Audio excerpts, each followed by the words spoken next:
Assalamualaikum warahmatullahi wabarakatuh. Apa kabar semuanya? Semoga kalian sehat ya. Pada minggu yang lalu kita sudah membahas materi mengenai mengentry saldo utang dan piutang serta saldo persediaan. Untuk hari ini materi yang akan kita bahas adalah mengenai pencatatan transaksi pada perusahaan manufaktur. Sebelum kita memulai untuk mengentry transaksi, kalian harus memahami terlebih dahulu menu-menu yang ada di dalam command center.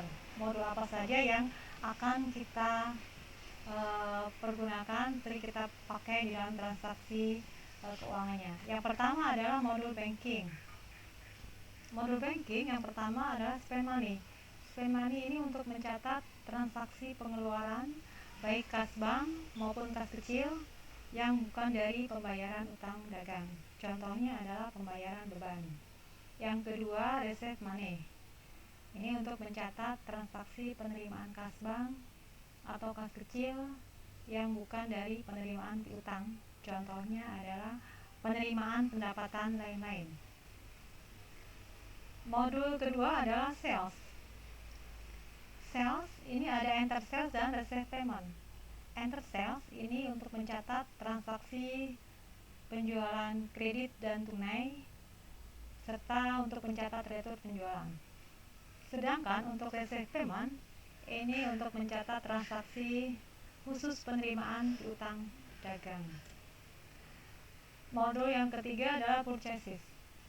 Ada dua, yaitu enter purchase dan pay bill. Enter purchase ini untuk mencatat transaksi pembelian baik secara kredit ataupun tunai, dan untuk mencatat juga retur pembelian. Sedangkan pay bill untuk mencatat transaksi pembayaran utang dagang. Yang keempat adalah modul account, yaitu record journal entry untuk mencatat khusus di transaksi yang tidak bisa dicatat di jurnal khusus. Nanti akan kita catat di jurnal umum dan untuk jurnal penyesuaian. Jadi kita tampung di record journal entry. Demikian modul yang akan kita pergunakan. Untuk dokumen yang akan kita kerjakan pada hari ini adalah kita batasi untuk 7 dokumen. 7 dokumen ini meliputi 6 transaksi. Yang pertama pembelian bahan baku dan bahan penolong, yang kedua pembayaran utang dagang, yang ketiga pencatatan biaya produksi, keempat penyelesaian produk jadi, kelima penjualan produk jadi, dan terakhir untuk retur penjualan. Langsung saja kita siapkan dokumen soalnya. Kita buka program MyYop-nya. Oke.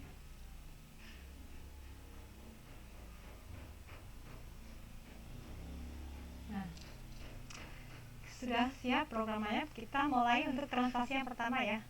Dokumen pertama ini adalah untuk transaksi apa? Transaksi pembelian ya, karena faktur di dalam kop faktur itu yang membuat toko berkah, sedangkan toko CV Roti Jaya ini sebagai pembeli. Berarti faktur di dokumen 1 adalah untuk transaksi pembelian. Kita buka modul purchase, kita klik enter purchase. Nah, untuk tahapannya, langkah yang harus kalian kerjakan, pertama kali membeli menjual, dua hal yang harus kita kerjakan. Ulangi, dua kegiatan yang harus kalian kerjakan. Yang pertama, merubah tes inklusif ini dari aktif menjadi non-aktif. Kenapa tampilannya seperti ini? Karena ibu sudah merubah. Kalau belum pernah dirubah, maka tes inklusif kita checklist dulu. Kemudian yang kedua adalah layoutnya. Layoutnya ini kita pilih yang item ya, yang item. Kita pilih item, maka bentuk tampilannya itu akan berubah seperti ini. Ini pertama transaksi yang kita lakukan pada saat pertama pembelian ataupun penjualan. Langsung kita masukkan ke program Mayop. Yang pertama supplier. Supplier kita pilih, kita klik, kita pilih toko berkah, use supplier. Oke, berikutnya termin. Termin karena di awal kita sudah menyesuaikan terminnya N30, maka dalam hal ini kita tidak merubah lagi kecuali kalau ada perubahan termin. Berikutnya purchase. Purchase kita ganti dengan nomor bukti yaitu FPB 12-1. Date-nya, tanggalnya adalah 4 Desember 2018. Kemudian bill-nya langsung kita pakai tab. Bill-nya kita isi dengan jumlah kuantitas. Kuantitasnya yang kita beli adalah terigu. Kita ketik 150 unit. Kita klik pakai tab ya. 1, 2, 3. Kita pilih terigu. Klik use item. Kemudian price per unit kita ketik 9.000. Next. Kemudian yang kedua adalah gula. Gula kuantitasnya 10. Kita pilih item numbernya gula. Kita pilih yang gula. Price per unitnya kita ketik 12.700 rupiah. 12.700 rupiah. Berikutnya yang ketiga adalah mentega. Kuantitasnya 20. Kita pilih mentega. Price-nya tolong diganti, yang di situ tertera 10.150 rupiah, kita ganti dengan 10.750 rupiah.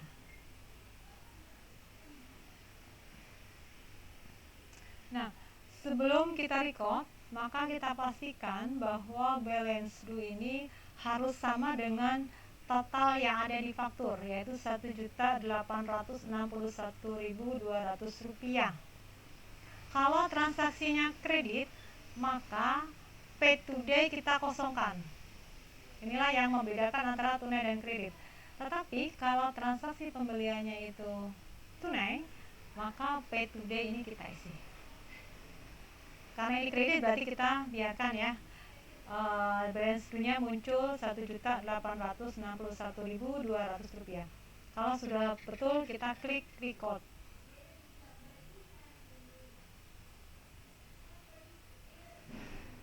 Kita klik record. Nah, kita coba lihat jurnalnya. Tampilan jurnalnya akan seperti ini. Debitnya persediaan bahan baku ya di debit, PPN masukan di debit juga, kreditnya utang usaha, betul ya. Next, untuk dokumen kedua. Dokumen kedua ada transaksi nota kontan, berarti ini adalah transaksi tunai. Kita lihat kepada yang terhormatnya di situ kontan itu sebetulnya adalah CV Roti Jaya, sehingga dalam hal ini Roti Jaya ini sebagai pembeli, berarti dokumen 2 itu adalah transaksi pembelian tunai. Kita klik, kita pilih mode purchase, kita pilih enter purchase. Supplier kita pilih toko berkah, use supplier. Terminnya karena tunai kita ganti dengan COD ya, cash on delivery. Oke. Kemudian purchase kita ketik dengan nomor bukti transaksi NK 12-1. Date-nya 6 Desember 2018. Supaya invoice-nya kita kosongkan. Kemudian bill-nya kita ketik kuantitasnya 2. terigu, bukan ya. Yang pertama biang roti. Nah, kita pilih biang roti. Price-nya kita ketik 25. Oh, sudah sesuai, tidak perlu kita ketik. Rp25.000. Berikutnya bahan pengawet 2 juga. Kita pilih bahan pengawet Rp20.000, sudah sesuai. Langsung kita tap. Nah, sebelum kita record, kita pastikan angkanya 99.000. Balance due-nya Rp99.000. Karena ini transaksinya tunai, maka pay today kita ketik dengan jumlah yang kita bayarkan, yaitu Rp99.000. Sehingga balance due-nya itu 0, artinya kita sudah tidak punya utang lagi. Seperti ini ya untuk transaksi yang tunai. Kalau sudah betul, kita klik record.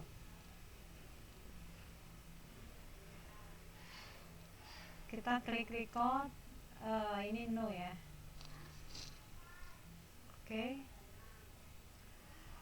Coba kita lihat transaksi jurnal. Transaksi jurnal kalau Mayop itu tidak bisa langsung pencatatannya tunai, tetapi kita anggap kredit dulu baru tunai. Artinya ada 2 jurnal. Yang pertama ini. Yang pertama persediaan udah betul di debit dengan PP masukan, di debit juga. Kreditnya utang usaha. Nah, pada hari yang bersamaan utang usaha kita debit, artinya utang usaha berkurang. Kasnya kita kredit sehingga utang usaha 0. Oke. Berikutnya transaksi dokumen 4.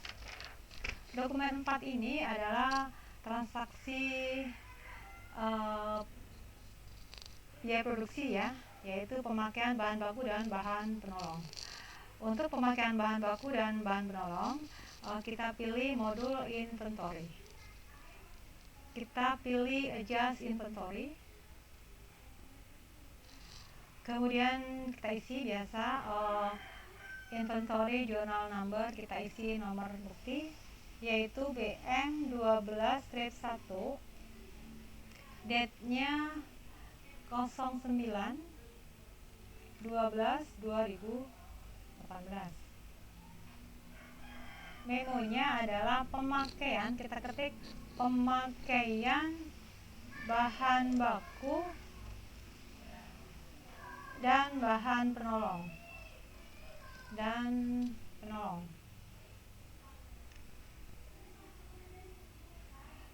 Karena ini pemakaian, maka bahan baku kuantitasnya nanti kita minus. Hati-hati. Perlu diingat bahwa pemakaian bahan baku maupun penolong pada pengisian jurnalnya kuantitas kita beri tanda minus. Kita pilih dulu yang pertama terigu, kita pilih terigu. Kuantitasnya minus 218. Price per unitnya kita ketik Rp8.960. Akunnya, nah karena bahan baku dipakai maka bentuknya sudah berubah. Bahan bakunya kita kredit, maka debit muncul persediaan barang dalam proses. Artinya persediaan ini adalah sudah kita proses. Sehingga akun ini kita pilih persediaan barang dalam proses nomor 1. Ya, ini. Tak pilih. Next, berikutnya yang kedua adalah gula. Gula di kuantitasnya 17,5. Kita ketik min 17,5. Harganya Rp12.680.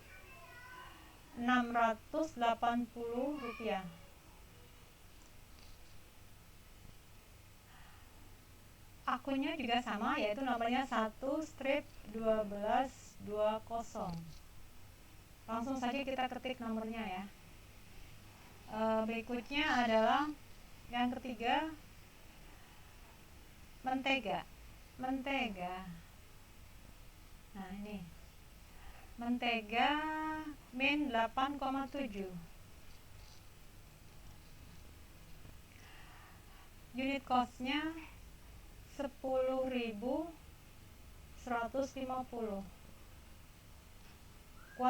Akunnya sama 1/1220. Berikutnya yang keempat, biang roti min 1,5. Unit costnya Rp25.000. Akunnya sama, yaitu 1/1220. Yang kelima adalah bahan pengawet min 014. Unit costnya Rp20.000.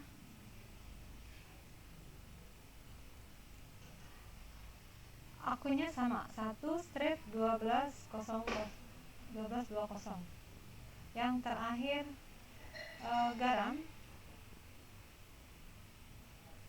garam min 3,5. Unit costnya Rp8.000. Akunnya sama, 1/1220. Oke, sudah betul. Baru kita record. Perlu digarisbawahi bahwa kuantitas ini penulisannya adalah minus. Kalau tidak minus, nanti pencatatan di jurnalnya muncul di sebelah debit. Makanya karena kita pakai bahan baku ini untuk proses, maka persediaan kita kredit, makanya kita berikan tanda minus. Kalau sudah kita record, coba kita lihat jurnalnya akan muncul persediaan barang dalam proses di debit, kreditnya persediaan bahan baku dan penolong. Totalnya sudah betul, Rp2.331.785. Oke, sudah betul. Berikutnya dokumen 5. Dokumen 5 ini adalah penyelesaian produk. Jadi sama teknisnya seperti yang tadi, yaitu inventory. Kita pilih just inventory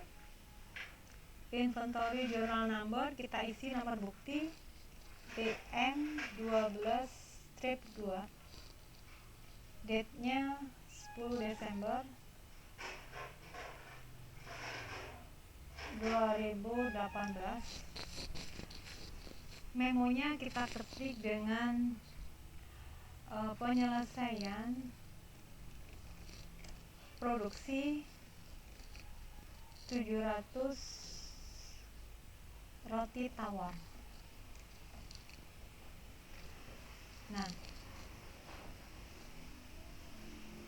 cara pengisiannya, kita pilih produk jadinya apa. Produk jadinya roti tawar, berarti kita pilih roti tawar, use item.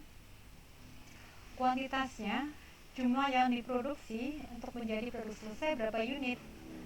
Jumlahnya adalah 700 unit tadi ya. Nah, kemudian unit costnya Rp8.860, sehingga totalnya adalah Rp6.202.000. Nah, sekarang akunnya dari biaya produksi tadi, untuk mencatat penyelesaian produk jadi, maka produk jadi kita debit. Ini persediaan produk jadi kita debit. Kreditnya adalah persediaan barang dalam proses. Artinya persediaan barang dalam proses yang kita debit, kita pindahkan ke sebelah kredit. Nah, seperti ini. Kemudian kita klik record. Oke. Berikutnya dokumen 6. Dokumen 6 ini tentang transaksi penjualan. Karena yang membuat faktur adalah CV Roti Jaya, berarti ini adalah transaksi penjualan. Berarti kita pilih modul sales, kita klik enter sales. Oke. Pertama kali menjual sama seperti pertama kali membeli. Ada 2 kegiatan ya, masih ingat ya. Yang pertama teks inklusif harus kita nonaktifkan, kita klik.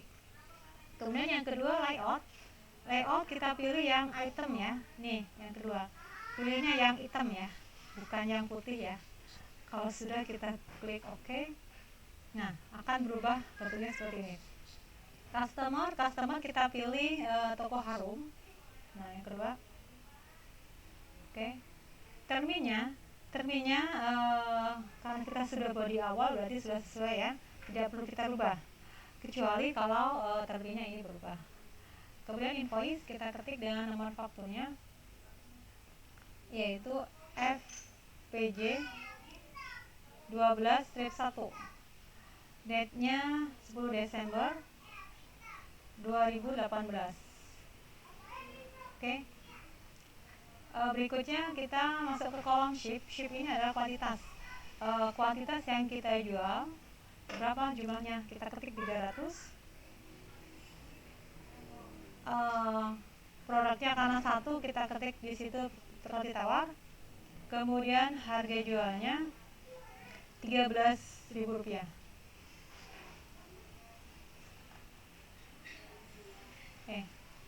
Rp13.000. Nah, teks ini otomatis sudah akan muncul PPN. Kenapa? Karena di awal kita sudah merubahnya, yaitu di teks kode WENSO dan WENBOX ini sudah kita ubah menjadi PPN, sehingga setiap transaksi pembelian maupun penjualan akan muncul dengan sendirinya PPN.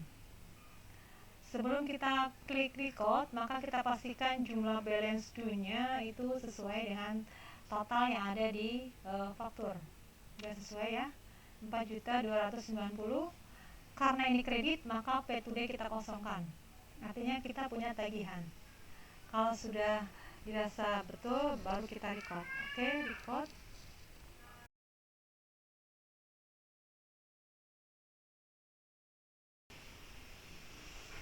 Kita lanjutkan untuk transaksi yang ketujuh, yaitu retur penjualan. Kita pilih sales, enter sales. Kita pilih customer-nya adalah toko harum. Kita pilih toko harum. Terminnya kita abaikan. Invoice-nya kita ketik RNP 3/12. Date-nya tanggal 11 Desember. Kemudian ship-nya, kalau retur penjualan maka ship-nya ini kita beri tanda minus, min 10. Kita pilih roti tawar, price per unitnya kita ketik Rp13.000. Oke. Nah, balance due-nya akan muncul angka minus Rp143.000. Sebelum kita record, perlu diperhatikan bahwa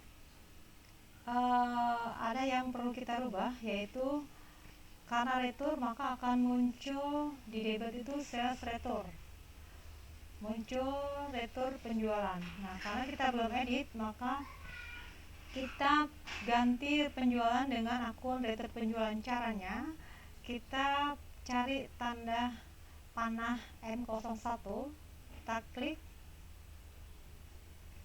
kita ganti yang ini, yang belum diganti ya, berarti kita ganti penjualan dengan retur penjualan seperti ini. Nah, kalau sudah, kita klik OK,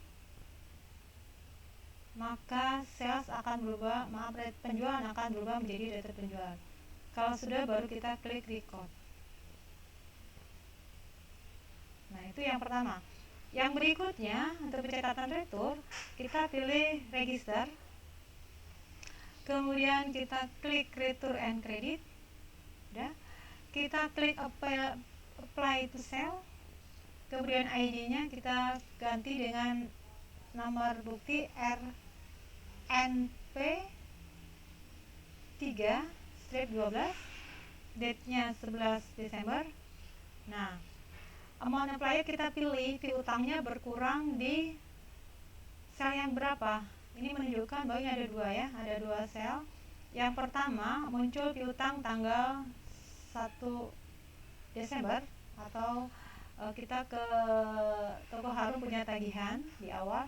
Kemudian tagihan yang kedua adalah tanggal 10 Desember, artinya kita punya piutang. Nah, berhubung ada retur, maka piutang kita di tanggal 10 itu berkurang, sehingga amount applied ini kita pastikan kursornya kita klik di sel yang kedua, klik, oke, sudah ada angkanya, baru kita enter satu kali, sehingga auto balance-nya 0. Artinya piutang yang sebesar 4.290 ini akan berkurang Rp143.000. Oke, kalau sudah kita klik record. Langkah berikutnya, ini belum selesai ya. Langkah berikutnya adalah kita akan mengganti akun yang tadi sales. Bisa kita lihatnya di inventory, item list. Nah, kita klik roti tawar. Akun yang tadi ISIL-nya kita ganti dengan retur penjualan, maka kita kembalikan lagi. Untuk apa? Untuk nanti seandainya di tanggal berikutnya ada transaksi penjualan, maka yang muncul akun penjualan, bukan akun retur penjualan. Kita ganti dengan akun semula, yaitu penjualan. Kalau sudah, kita klik use account, oke. Nah, demikian tahapan untuk transaksi retur penjualan. Transaksinya bisa kita lihat di sini, klik all, akan muncul pada tanggal 11 akan muncul 2 jurnal, yaitu seperti ini. Akan muncul akun retur penjualan dan PPN keluaran di debit, kemudian di kreditnya piutang usaha sebesar harga retur tadi. Kemudian yang kedua menghitung cost of goods sold, yaitu persediaan produk jadi di debit, kreditnya cost of goods sold di kredit. Satu lagi untuk mencatat buku besar pembantu piutang. Jadi harus diregister, karena kalau tidak diregister maka buku besar pembantu piutang tidak akan berkurang. Demikian bukti dokumen yang kita kerjakan sampai dengan dokumen 7. Untuk berikutnya kita kerjakan di minggu depan. Demikian penyampaian dari Ibu. Selamat mengerjakan, selamat beraktivitas, semoga tetap sehat, semangat. Wassalamualaikum warahmatullahi wabarakatuh.